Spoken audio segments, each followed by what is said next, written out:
Почитувани гледачи, ова се вестите на Слободна Македонија. Јас сум Кристина Костова, а оваа работна недела ја почнуваме со следните вести кои власта не сака да ги знаете. Презентирана декларација за обнова на демократијата, слободата и правдата. Отпорашите пред Министерството за здравство. Ралф Бред дециден. Нема демократија без опозиција. Во СДСМ тврдат, Иванов е само марионета на Груевски.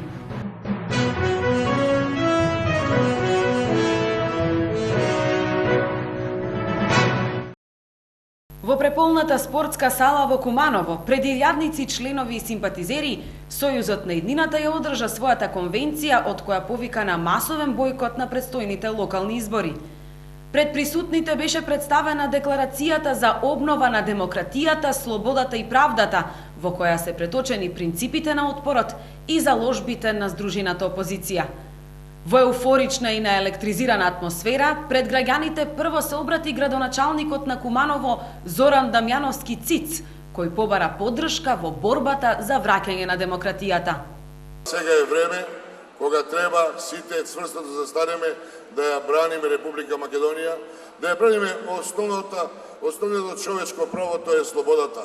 Од тука произлегува демократијата и без тоа не може да се замисли до модерно друштвено уредување.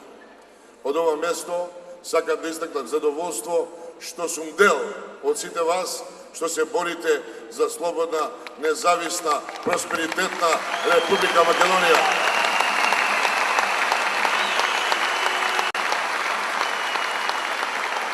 Илјадниците граѓани во салата со силни овации го поздравија лидерот на здружената опозиција Бранко Црвенковски.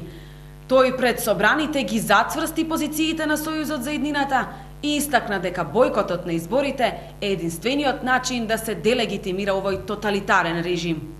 Дојден е последниот момент ова лудило да се запре. Или сега, или ќе биде превесна. И за Македонија и за сите нас.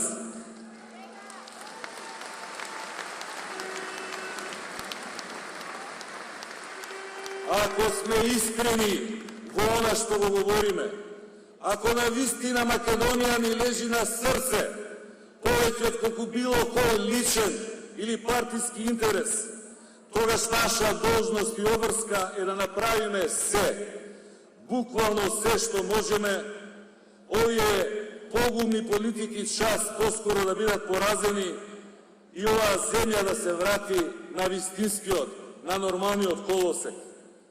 Ако калкулираме, ако политички тактизираме, ако од оваа цел патем се откажеме, тогаш не сме ништо друго, туку ситни политички профитери и соучесници на режимот во разградувањето и уништувањето на оваа земја.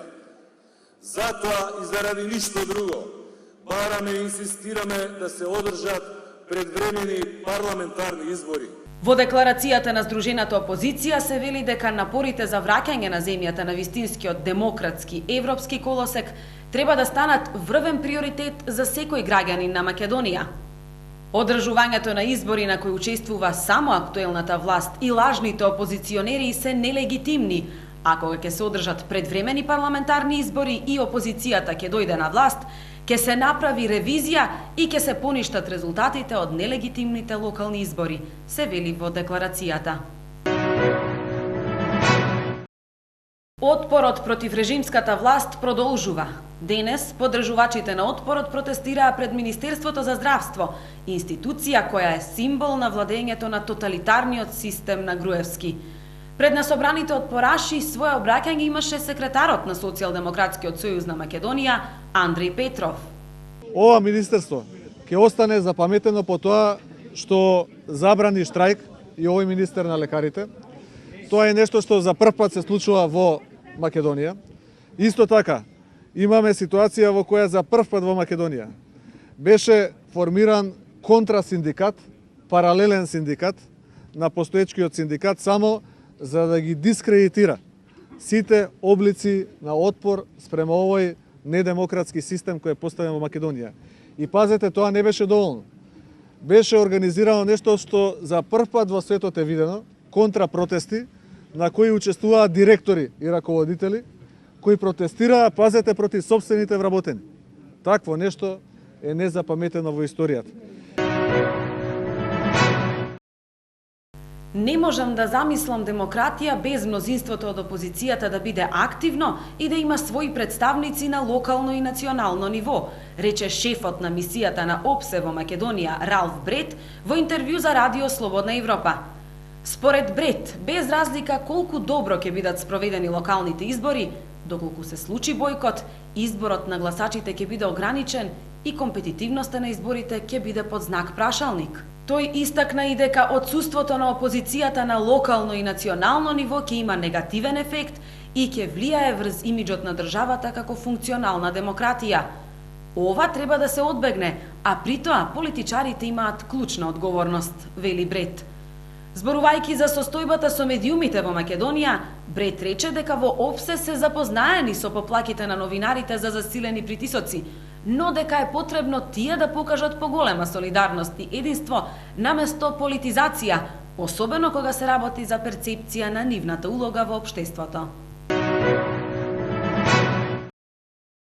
Председателот на Република Македонија Ѓорѓе Иванов во интервју за еден интернет портал излезе со оценки за политичката криза, во кои жали што не биле следени неговите препораки и предлози за надминување на недоразбирањата меѓу власта и опозицијата. Во писмениот одговор од Социјалдемократскиот сојуз се вели дека Иванов е последниот кој има право да ја оценува опозицијата и нејзиното политичко делување, затоа што ако бил вистински председател на државата, ќе реагирал веднаш после црниот понеделник и ќе се спротивставеше на суспендирањето на демократијата и рушењето на правната држава.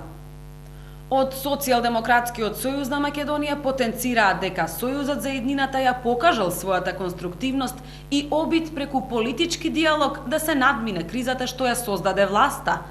Тоа што нема политичко решение за кризата е одговорност единствено на Никола Груевски и тој ќе ги сноси сите последици од продлабочувањето на кризата, се вели во соопштението на опозицијската партија.